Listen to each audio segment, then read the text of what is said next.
ACT Wazalendo tumeamua kulifikisha swala hili mahakamani kwa kuwafungulia kesi ya kula njama na kuiba fedha za umma, matumizi mabaya ya ofisi na uhujumu uchumi.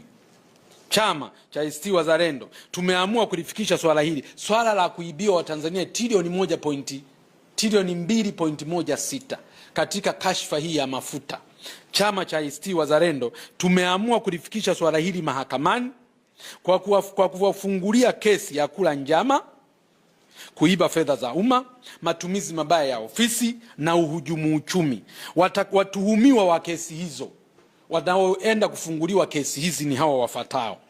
Wa kwanza ni waziri wa fedha, wa pili waziri wa nishati, wa tatu mkurugenzi wa kampuni ya Vito, wa nne mkurugenzi, wa tano mkurugenzi wa PBPA, wa sita mkurugenzi mkuu wa EWURA na wa saba mwanasheria mkuu wa serikali. Hawa wote saba tunaenda kuwaburuza mahakamani.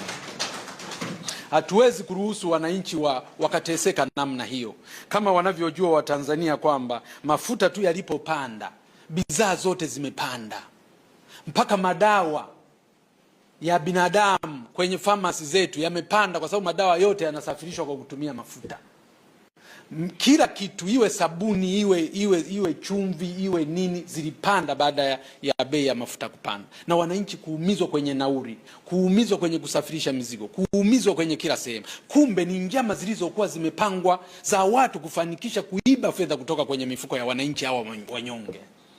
Hao wananchi ambao hata fedha tu zenyewe za kugharimia mahitaji yao muhimu wanazikosa. Mnaenda kuwaumiza kwa mabei makubwa haya ya mafuta. Kumbe bei zenyewe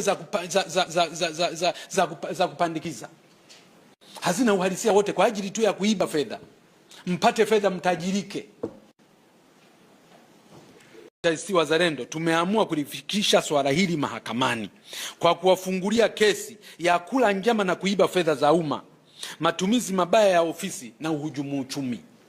Chama cha ACT Wazalendo tumeamua kulifikisha swala hili, swala la kuibia Watanzania trilioni 2.16 katika kashfa hii ya mafuta.